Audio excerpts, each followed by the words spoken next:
Extra. Welcome to the Breadcrumb Effect podcast, where we interview interesting people with a story to tell and share what breadcrumbs they've picked up along the way. I'm Dani. And I'm Brittany. Welcome to the Breadcrumb Effect. Welcome to the Breadcrumb Effect. Today's guest brings a story shaped by adventure, creativity, and deep connection to friends and family. From going to the bottom of the Grand Canyon to spending a year immersed in life in Spain, Jessica Hall's journey reflects a curiosity about the world and a willingness to follow experiences that transform you. With roots in health and nutrition and a professional background connected to creative project management in San Francisco, she has continually found ways to blend structure with healthy living. Music has also played an important role in her life, especially through her connection with her partner, Nick, adding another creative layer to the life they've built together. A later in life popularity was gained from her middle school band, X-Cetra. At the heart of her story is a return to creativity, revisiting the inner child, reconnecting with artistic instincts, and exploring what it means to build a life that is meaningful. Her perspective is thoughtful, lived in, and full of the kind of unexpected turns that make for a truly fascinating conversation. So today we're getting into it with Jessica Hall.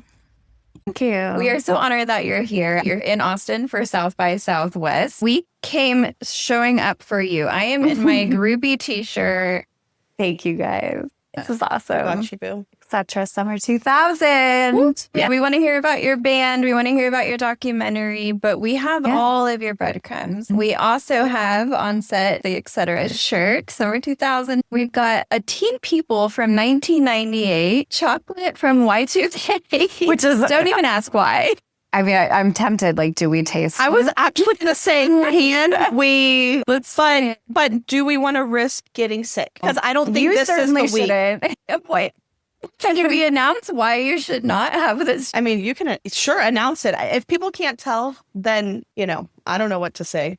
For those listening and haven't seen any of the episodes, Brittany is very pregnant. So congratulations, Brittany. Another girl, summer 2026. Nice. Summer. Also, Another Girl is the title of one of the songs on that record. So that was a breadcrumb moment, and I didn't know that. No. That's a plug. That song was written by the youngest of the four of us. She was 9 years old. It was about a crush that was sort of an unrequited love, and he liked her enemy, her rival. They weren't, for a dramatic effect of the song. Let's just jump into the music. This is what I like about the album is y'all wrote it when you're as young as 9 and as old as what? I had been writing songs with my best friend Aiden, who lived on my same street. We met when we were 3. We were just kind of this creative bubble that just sort of constantly we were making full-length feature films on a handy cam, and we had our own little dance company where we roped in all of our friends and we would teach them choreography, and then we have this big show where we would sell tickets. Really, it was just to our friends and family, but we outgrew Aiden's living room and had to use space at the church because we invited so many friends to do it. Among all of those things, we were also writing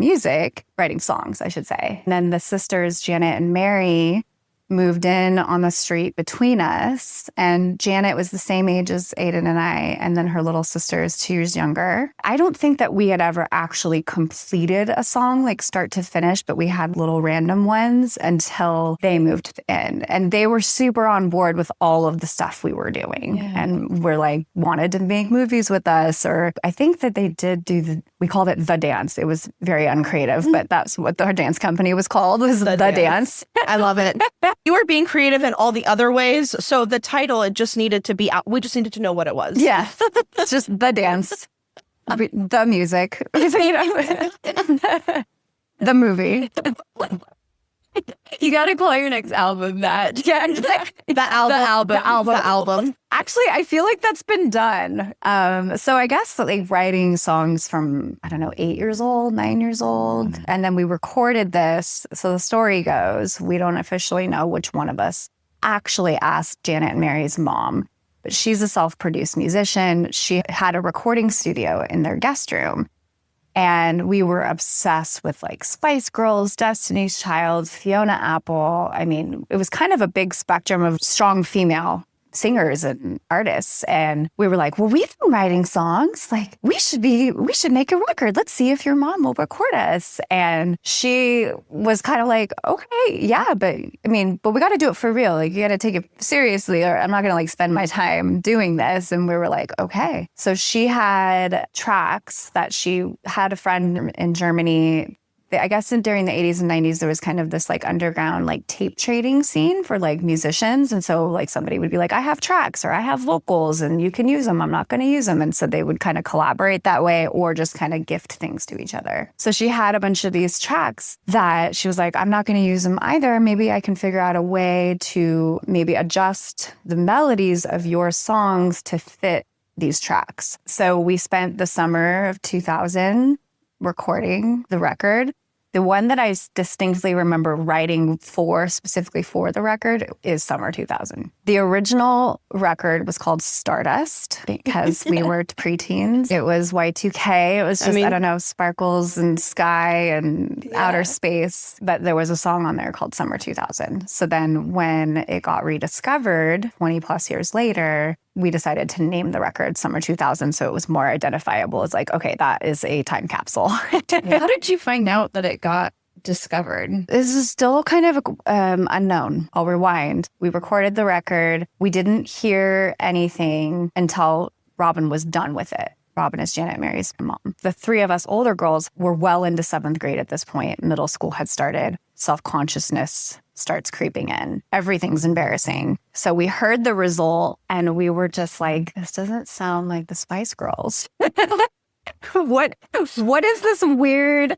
It was kind of haunting and spooky, and which we were kind of into the witchy stuff too. Like we liked The Craft and some of those movies. Craft, iconic. But like I don't know, everything was just embarrassing at that time. So we were like, swept it under the rug. We're not going to tell anybody about it. We have like 20 copies on CD-ROM. We each had one, maybe gave them to our parents and never really talked about it again. What we think happened is Janet and Mary's stepdad was a radio DJ at an independent radio station, and he would go on at night sometimes and he'd be like, oh, I played your songs on my show. And we're like, cool. Hopefully nobody heard it. So, and I think in order to do that, this is early internet days, he must have uploaded it to some music archive website, something. Over the course of 20 years, it got spread to other archives like ratemymusic.com and then eventually ending up on YouTube. So COVID shut down 2020. One of the girls, I don't know why she decided to Google it. Maybe she had heard from some, that it was maybe on the internet. They Googled us, saw that it was on Rate My Music and YouTube with like hundreds of comments of people analyzing the music. So it had spread in like underground forums on like in the underground music scene for we don't even know how many years. Wow. We had no idea. When we found out, we were like, first of all, like still the preteen brain inside of me was like mortified. It's like something that I made when I was younger. I mean, this is pre-social media. So like all the kids today, I feel terrible for them because I'm like, your stuff is out there forever, you know? And we were hiding ours. But it's been the coolest thing to ever happen. Fast forward another couple of years. This is when I was living in Spain, which we can get into later. But I get this random text message and it's from their mom and it's the four of us girls on the thread, and she's like, this record label called the Numero Group found you guys on YouTube. What they do is they find old music that was maybe unreleased. They like to release it and they want to press it on vinyl and put you on all streaming platforms. And we were kind of like, this is a practical joke. Like, people actually like care about this? This is like, are you joking?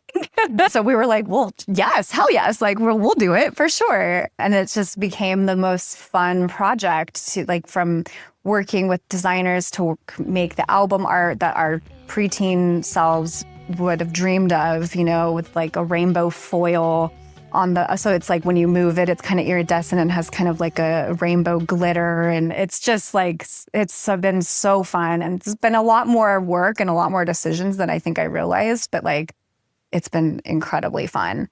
And their reach has been so much. I had no concept of how cool the Numero Group is and what a following that they have.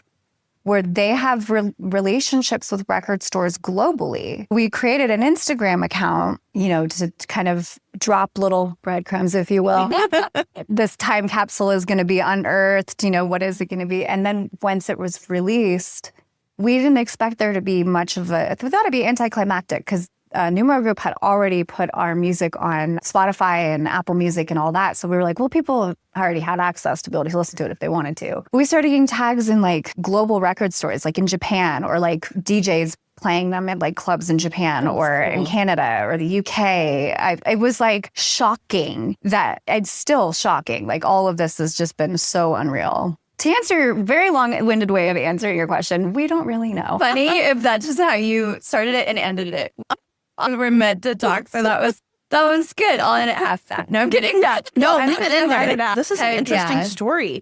Also, like, I have to think that thank God that your preteen self was like, and like didn't pursue it at the time. Because think about like, you might have had maybe a ramp up at the time. We don't know, right? Yeah. But now, especially because like Y2K is becoming popular again, right? Because it's like it's having a moment. Also, it's weird. It's like every 30 years things become popular. And I'm like, Y2K is not 30 years ago, first of all, but apparently it almost is. 25, yes, because they released it in January of 2025 because they wanted it to be the 25th anniversary. Whoa. And so... Isn't that crazy? Yeah. They're like, you're old. Yeah. But no, we're not. Terrible. But also it's like now y'all got to create the cover of your dreams, which would you have been able to do that as the preteen? No. Probably not. Like, what you're wearing is what ended up being the cover of Stardust. It was a Xerox copy of a photo that we did a little photo shoot and had like a sleepover photo shoot because that's what we were doing. We were writing songs at sleepovers, and that was what the cover was. And it was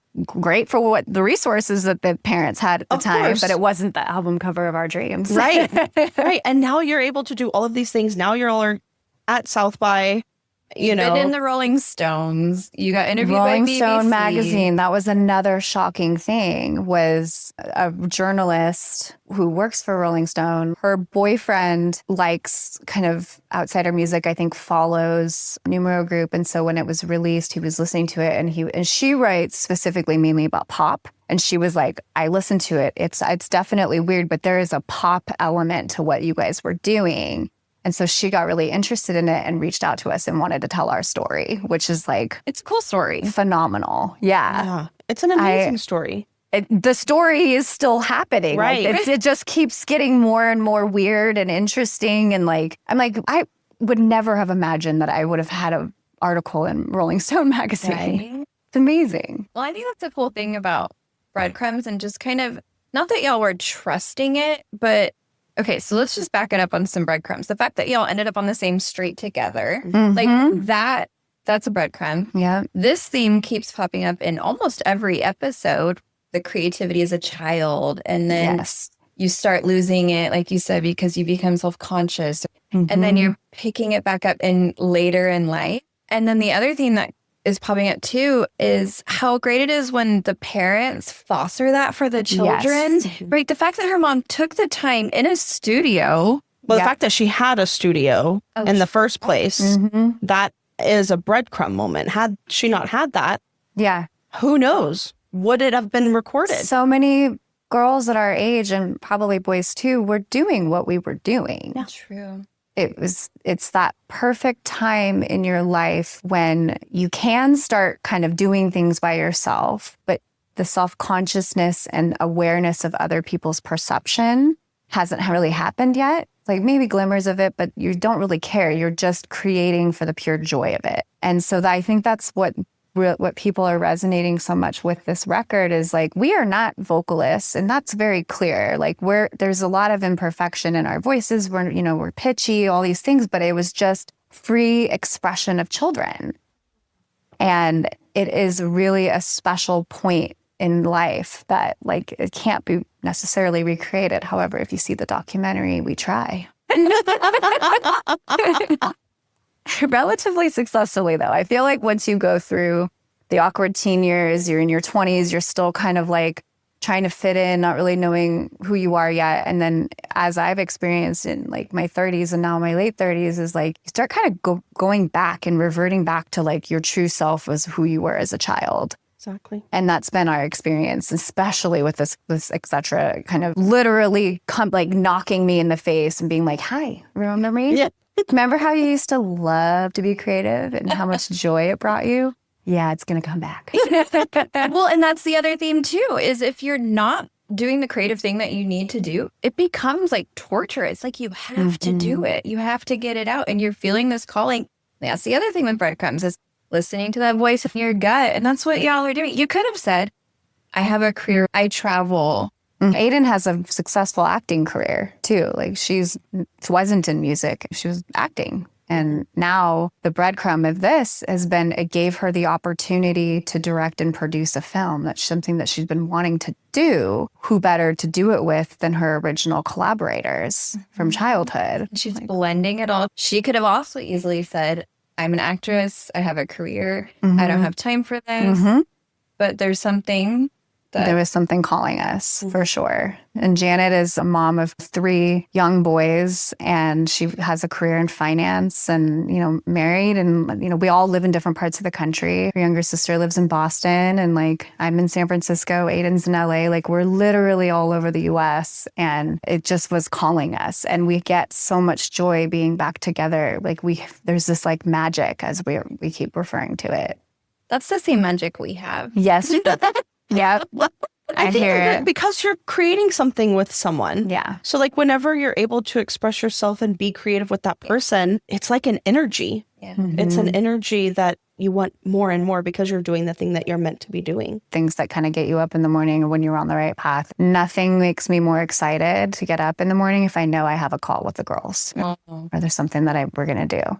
It's been something that was really lacking in my life for a lot of years. I've been really kind of pushing this side of myself away for decades, really since like puberty, if I really think about it. This book called The Artist's Way has been something that I've been trying to do. I'm not consistent, which is not the way you're supposed to do the book, but it is a workbook, and it's supposed to help you become creatively unblocked. And every person that I've talked to that is a creative has like raved about how helpful it is. But there's this section that talks about a shadow artist, and a shadow artist is essentially somebody who's like gravitates toward creativity, gravitates towards being around creative people, but they themselves say, oh, I'm not a creative. I'm not an artist.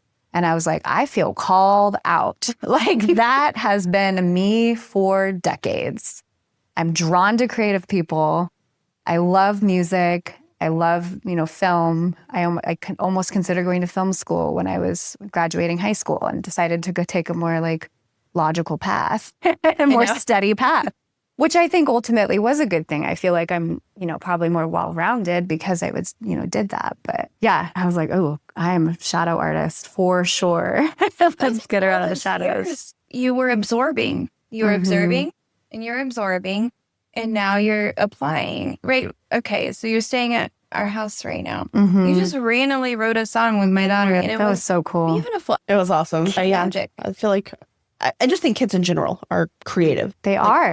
Everyone is. Yeah. And when you're a child, it really, there's no filter. It just comes out of you. You're much more tapped into, I guess, the like creative expressway, if you will. Yeah.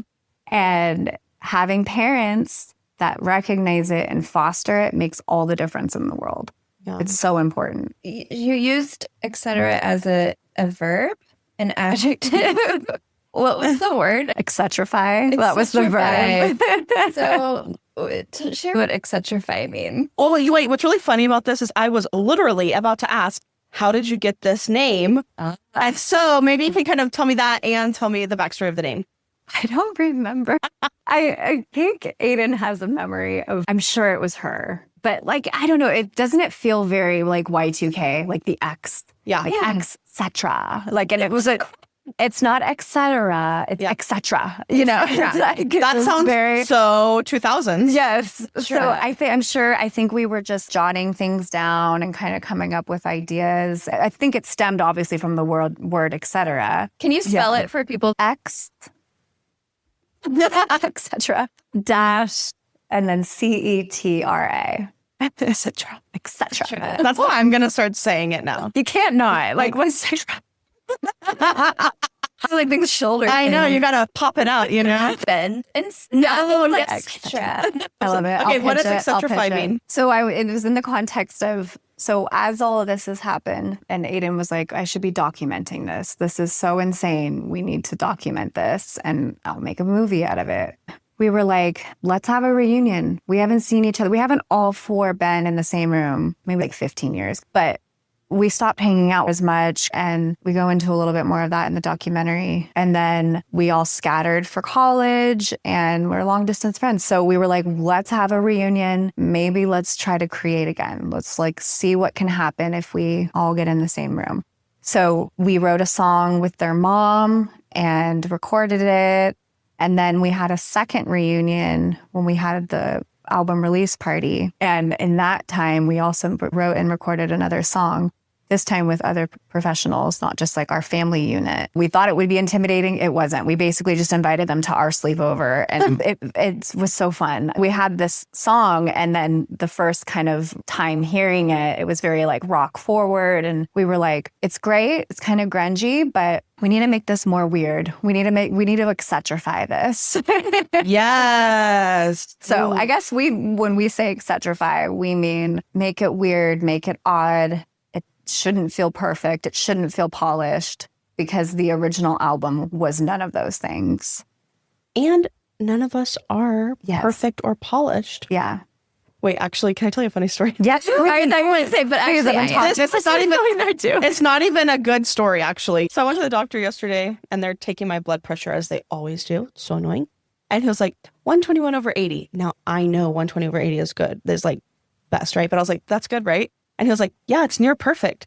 And I was like, well, no one can be perfect. He was like, he didn't get the joke, And he was like, yeah, no one's ever at 120/80. And I was like, bro, I was making a joke, like just talking. I know. I was like, I was like, yeah, but I'm almost perfect, like 121/80. He was like, oh, ha, ha, ha. And I was like, maybe I just thought I'm funny. Like, do I have a podcast? I think I'm funny enough for everyone, okay? But I want to X-Cetrify my life now. Low-key obsessed.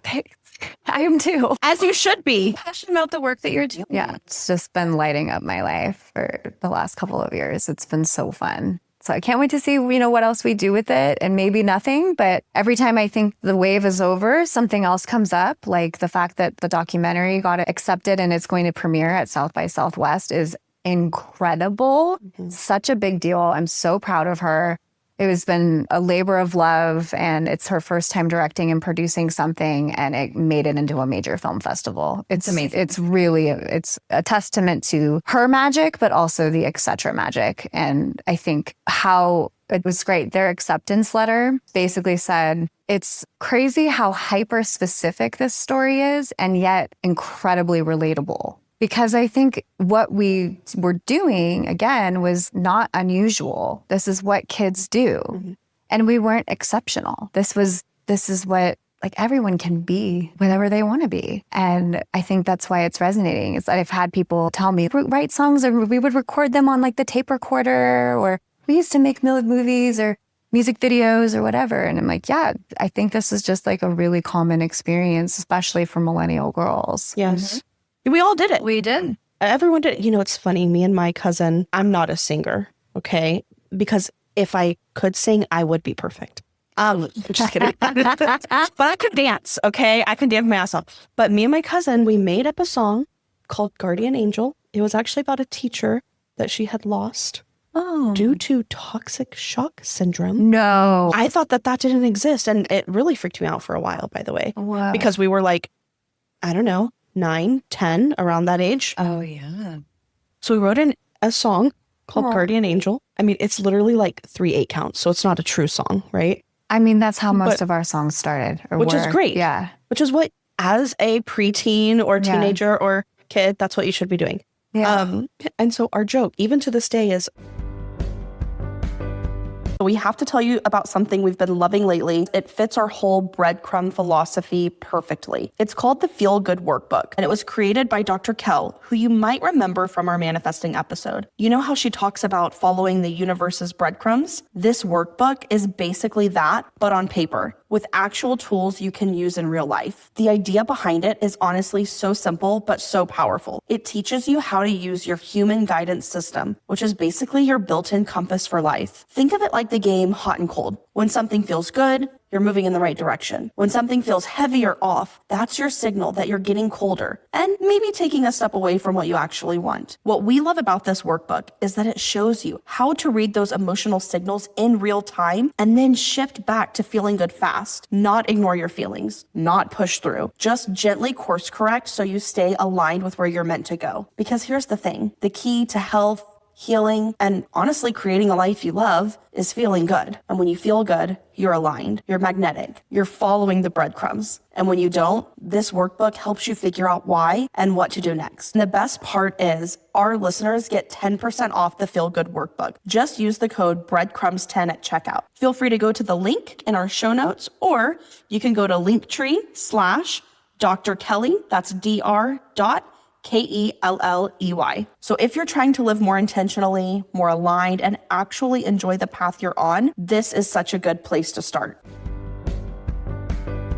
And so our joke, even to this day, is, why aren't we famous yet? Like, for our three bars. Do you remember it? Yeah, I'll sing it for y'all, but like, not Here. How many Jessica were born in the 80s is like most common. So my name is really common. When South by hyperlinked my name to another Jessica Hall, who was like a Playboy playmate. And I remember, I knew that because I remember like watching Girls Next Door. And she was like a friend of the girls. And it was home. That's funny. And that is who they hyperlinked. And I'm like, well, that's great. Well, people won't actually find me, I guess, but because there's a million of me, but so hilarious. I don't know if they ended up fixing it. I haven't checked, but I love that. It's just so funny. Like, she would not like to be associated. I don't know her. Maybe she doesn't want to be associated with X-Cetra. It is an honor for that. Okay, so I'm just so obsessed with this story because it's just such a good story. But I want to tie it all into some more of the themes that we have in this podcast, which is manifestation, right? And we talk about it doesn't always have like an exact timeline. Y'all did this as kids. It's what you wanted. You envisioned it. You saw yourself as the Spice Girls. Decades later, it happened. That's not the only time you've manifested something in your life. It's a buzzword. I had been struggling with employment after my last freelance gig. I thought about exactly what I wanted to find, and then I articulated it out loud. I'm going to find a job that's not freelance, has benefits in the world of nutrition. It's something I'm passionate about, a product that I can stand behind. I want it to be in the realm of things that I have been doing in the past few years, which is creative project management. I want it to be in a place that I feel valued in and that truly has flexibility. I knew that this X-Cetra stuff was starting to rise. I need a space in my life to be able to be creative. Within a few months, that's exactly what I found. It's amazing. And it kind of fell into my lap as well. Yeah. And they're so amazing. Like, they are so elated with all of this X-Cetra stuff. They're really understanding and excited. It's been a really good environment for me to be in. You said it out loud and you truly believed it. Like, you declared it. Yeah. I'd heard people talking about, like, you have to ask for what you want. Yeah. What was that quote that your previous guest said? Like, literally, podcast rejection is protection.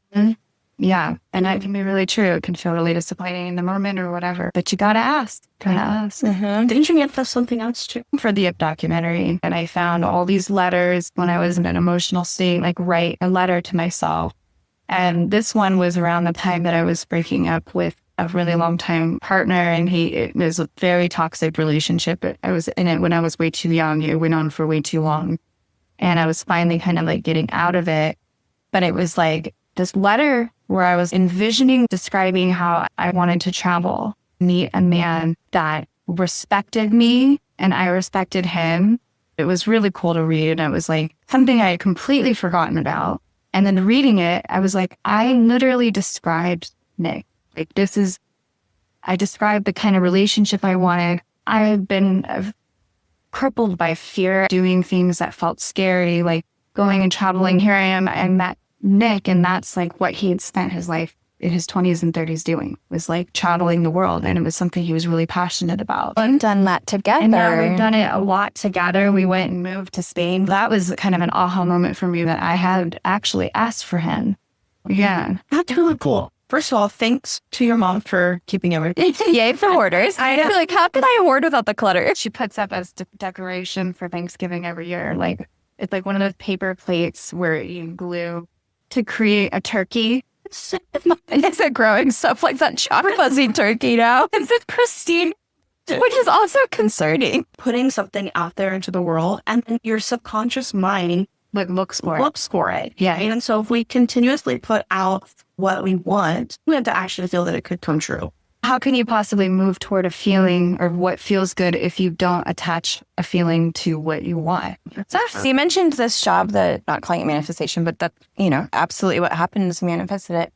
One thing that I want to call out is it and you did say it, but I'm going to reinforce it, that it follows along your value system of like living a healthy lifestyle. And I truly believe that when you're living in this creative space and you align with your values, it does allow for more creativity. So I wanted to see if there's anything that you'd like to add on sort of that viewpoint on life. Nutrition definitely changed the course of how I live my life. I've always had like a really strong connection to understanding how my body was telling me information, my anxiety. I was a kid and I would be getting migraines. I knew they would be coming on and was very in tune with how my body was feeling. And so learning about nutrition and how it affects both mind and body, it set me on a path to be intentional about making sure that I'm eating vegetables, incorporating them into every meal that I can. When you start taking care of your body, you really start to notice when you're not.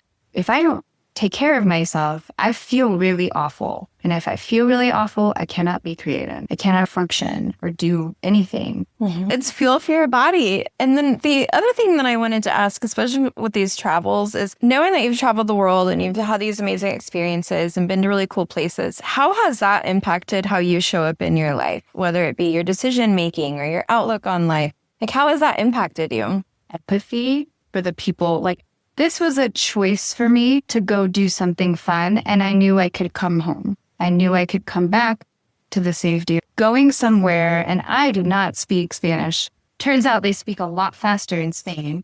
All of the words that they're saying blend together, effort and the mental gymnastics of trying to learn a new system, learn a new language, meet people, and just understand how to operate in a different society, a different country. And I think I've always had empathy for immigrants, but not to the degree of actually experiencing being in another place. And again, this was a personal choice because I wanted the growth. I wanted the opportunity to live somewhere different. But a lot of the time, people that are here don't have a choice. Yeah. And they might be running from something that is really terrifying, whether it's war, conflict, whatever. They're forced to do something really, really difficult. So it's been hard. I applaud them, and it really affected my outlook. It's very well said. I'm trying to acknowledge and recognize the things that kind of me rather than just kind of like letting life happen to me. I'm really like trying to be more intentional. I think a lot of it starts with what you consume. Obviously, we talked about nutrition and food, but I mean like auditory as well. Like, what are you watching? What are you reading? What are you listening to? For me, before I even started going into therapy, it was starting to just be curious about psychology or just human behavior and starting to like listen to podcasts, read books, hear about other people's journeys or get advice about it and kind of becoming more introspective. That groundwork that I started to do in kind of my early 30s kind of prepped me for what doing the documentary for X-Cetra did for me, which was like, first of all, I was 2 weeks back from moving. I had just moved back from Spain. So I was upside down. My childhood is back in my face. Sit in front of a camera, talk about your childhood. And actually, we're going to reenact your childhood as well. This is like the most intense therapy. It's exposure therapy for your memory. Yeah. Without realizing it, some of the groundwork, breadcrumbs, I was feeling pulled to want to understand myself, go deeper. So it kind of allowed me to accept, etc. Isn't it interesting to be more introspective? It makes you more open out there. Yeah. It's kind of weird. Yes, very much so. Creates more space for you to have the capacity for others. Like the capacity to understand others and where they might be coming from and where they are in their journey of sort of self-discovery. It also makes it a little harder to be around somebody who is not interested in their own introspective work. So much more obvious. Yes. That was really perfect timing. It was perfect timing in my life. And being able to recognize the creativity for what it was, that kind of pure expression of joy. It wasn't for anything or for anyone. It was for us. And we just had to get it out, right? That's like what right. Pure creativity is, it's just some things coming out of you. And revisiting that as an adult who's been suppressing it for decades and just going, what is that? Why am I doing? This thing brought me so much joy. Why am I not allowing that joy back into my life? I'm putting too much thought into it and telling myself, oh, well, it's not attached to money or to compensation or whatever. Attach it to something more tangible rather than just doing something for the pure joy of it, which is always what X-Cetra was. It's just the pure joy. Yes. Not about perfection ever. And I love that. that's what I'm trying to get back to is don't overthink it. Just do it. Do it for the joy. Yeah. Do art because you need to get it out. I love all that. I'm adopting this shit. Yes. Let's do a couple of segments. So she chose Flower Hour, so hot takes, and then some breaking bread. We were making lunch. She was like, we were making a salad. And she goes, do you want a fork or a spoon? This is an unusual question. And I was like, a spoon. I eat salad. Like if I make salads at home, I eat it with a spoon because I cut the lettuce small enough. And then it's like you can have a bite with a lot of different little pieces in it. I'm a spoon salad eater. Spoon salad. I've never heard of this. Game changer. So I do not understand why people eat salad with a fork. I've never understood it. You just shove it in your mouth. But the spoon, it's just like you get a little bit of the nuts, the beans, the whatever else you put in there, a little bit of I do a pre-cut and then follow it up with a spoon. Everybody's like, I think it'd be amazing if most people actually eat it with a spoon. I would be too shocked. embarrassed to say it. What if it's like the best kept secret? Okay, let's do some breaking bread. Gratitude. Yeah. I mean, I picked that because I have a ton of gratitude right now.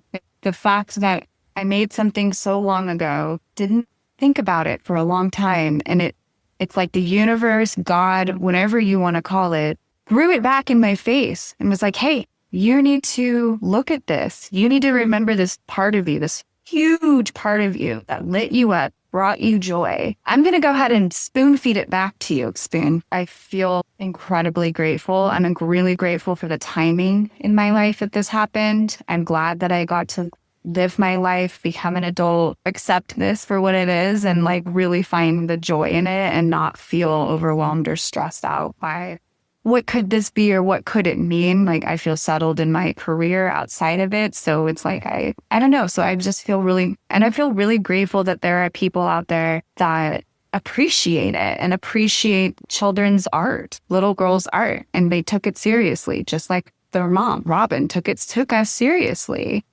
I mean, little girls are often way ahead of their time, like way ahead as far as like their understanding of the world and how they're perceiving it. And they have a point of view, they have a perspective. And I think it's important that we foster that for kids and allow them to, express that.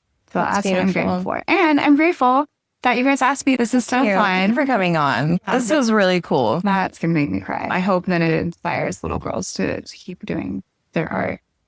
And women. Oh my gosh, yeah. It's never too late. We were all little girls once. And so, we all need that creativity and that creative outlet. Yeah. Okay, so with that, Bill, we're going to ask you one last question. I've been listening. I've been listening to the argument for both. I agree follow sounds better, right?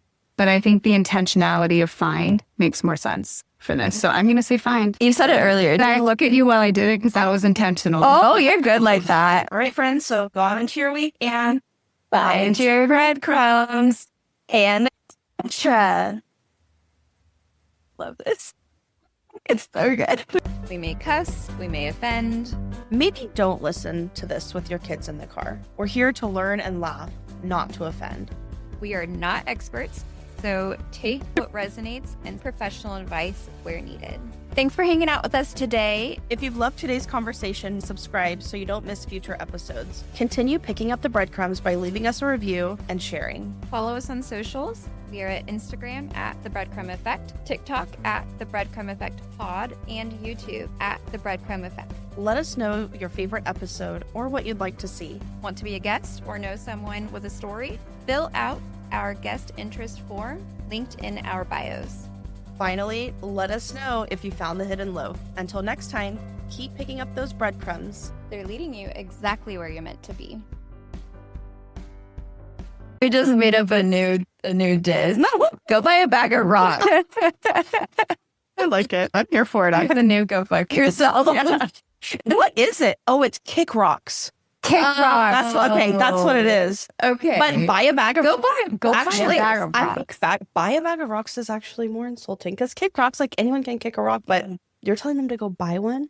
Go spend your time, spend your money. Spend your money, exactly. Spend your money. On rocks. On rocks. I feel like a bad geology joke. There's a lot of bad geology jokes. Like, there's a rock called GNEISS called Nice. And so we'd always be like, very nice. What's that from?